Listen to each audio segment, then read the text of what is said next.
bagaimana kabarnya? Alhamdulillah.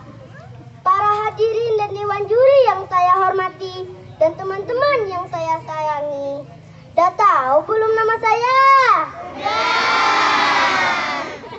Perkenalkan, nama saya Raffi Rima Agusti dari SDN 005 Hang Tua, Kecamatan Perhentian Raja. Teman-teman, udah tahu belum cerita apa yang saya akan bawakan? Baiklah, saya akan menyampaikan sebuah cerita yang berjudul Si Lancang. Pada zaman dahulu kala, hiduplah seorang wanita miskin dan anak lelaki satu-satunya yang bernama Si Lancang. Mereka berdua tinggal di sebuah gubuk reot di sebuah negeri bernama Kampar. Ayah Si Lancang sudah lama meninggal dunia. Emak Si Lancang bekerja mencangkul ladang milik orang lain.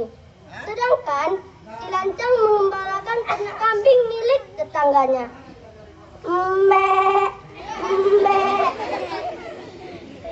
Pada suatu hari, Si Lancang ingin merantau ke negeri orang, ingin bekerja dan mendapatkan uang dan kelak menjadi orang yang kaya raya. Walaupun sedih, akhirnya emak Si Lancang mengizinkan anaknya pergi merantau ke negeri orang. Baiklah nak, kau boleh pergi merantau ke negeri orang. Jangan pakai emak di sini, kata emak Si Lancang. Jangan khawatir mak, Si Lancang tidak akan pernah melupakan emak di sini. Keesokan harinya, Si Lancang pergi meninggalkan kampung halamannya.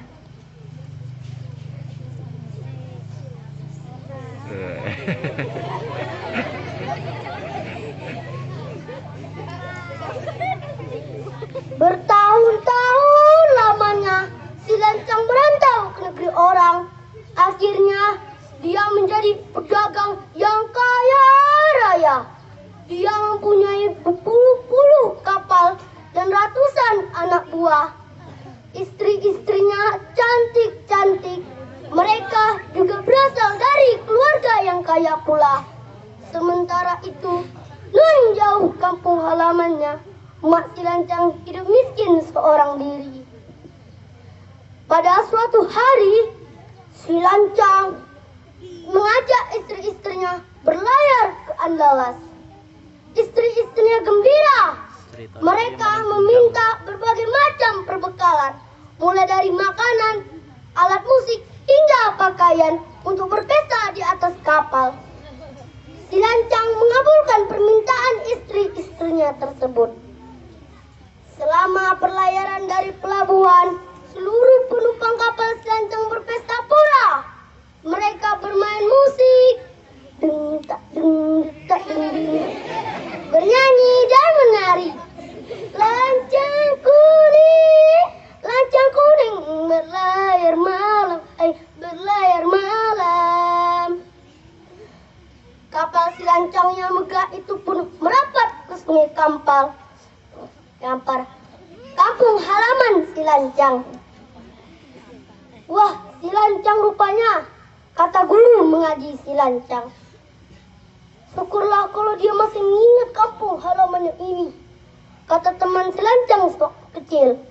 Teman Si Lancang itu pun memberitahu kepada emak Si Lancang yang sedang terbaring sakit di gubuknya. Emak Si Lancang bangun dari tempat tidurnya dengan hati yang gembira. Dia memakai baju yang compang-camping dan berjalan tertatih-tatih.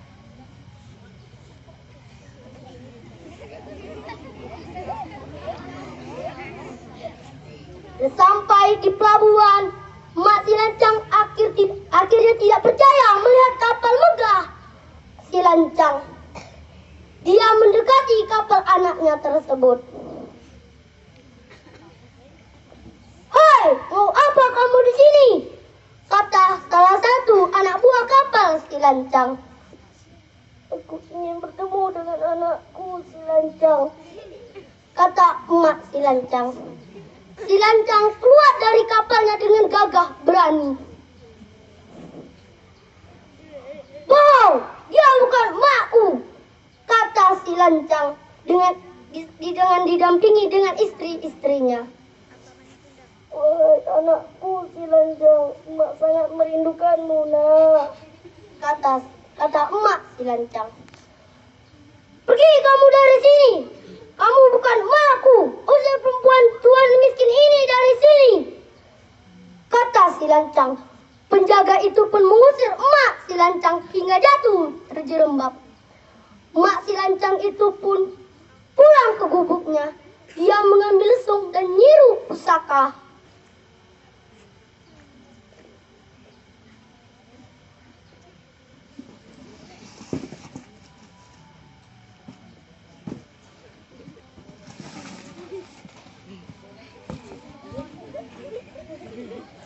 Dia memutar-mutar lesung sambil mengibatinya dengan nyiru pusaka, sambil berkata, "Ya Tuanku, si lancang anakku telah kubesarkan dengan air susuku. Tunjukkanlah kekuasaanmu kepadanya, ya Tuhanku." Datanglah hujan yang lebat dan petir yang menggelegar. Dar, dar! Kapal si lancang terombang-ambing. Seluruh penumpang kapal si lancang merasa kebingungan. Apa ini? Apa ini? Si lancang terjatuh dan sambil berkata, "Mak, anakmu si lancang sudah datang, Mak." Namun sudah terlambat. Si lancang sudah menjadi anak yang durhaka. Badai datang dan menghempas kapal si lancang. Kain sutra yang dibawanya melayang-layang bertumpuk menjadi negeri lipat kain yang letaknya di kapal sebelah kiri. Sebuah gong terlempar di dekat gubuk emak si lancang. Di dekat air tiris menjadi sungai Pegong yang terletak di kampar sebelah kanan. Tembikar pecah menjadi pasu bilah yang letaknya berdekatan dengan danau si lancang. Di danau itulah bendera kapal si lancang tegak tersisa. Bila sesekali nampak muncul ke daratan, maka akan terjadi banjir besar di kampar. Banjir itulah air mata si lancang yang menyesali perbuatannya karena durhaka kepada emaknya. Nah teman-teman pasti kan gak durhaka kepada emak. Kalau begitu ada loh kesimpulan yang bisa kita ambil dari cerita ini. Teman-teman tahu nggak? Yang pertama, kita jangan jadi anak yang durhaka. Yang kedua, bila kita sukses, kita jangan melupakan jasa orang tua kita. Karena orang tua kita telah membesarkan kita dari kecil hingga besar. Lebih dan kurang saya mohon dimaafkan. Wassalamualaikum warahmatullahi wabarakatuh.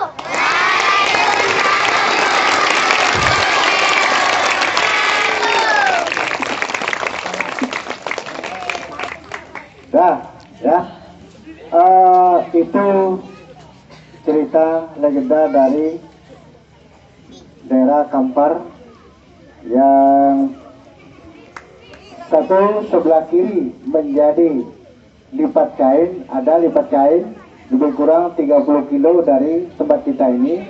Kemudian Pasubila itu daerah mana? Pasubila itu daerah Rumbu, ya. Kemudian Sungai Obung di air tiris, ya. Itulah sekelumit cerita. Oleh karena itu kita hendaknya jangan sampai menjadi anak yang durhaka, ya. Baik, untuk kedua yang juara 3 tingkat provinsi, tingkat kabupaten, kami persilakan kepada Elsa Salsabila untuk membawakan cerita pada pagi hari ini. Silakan.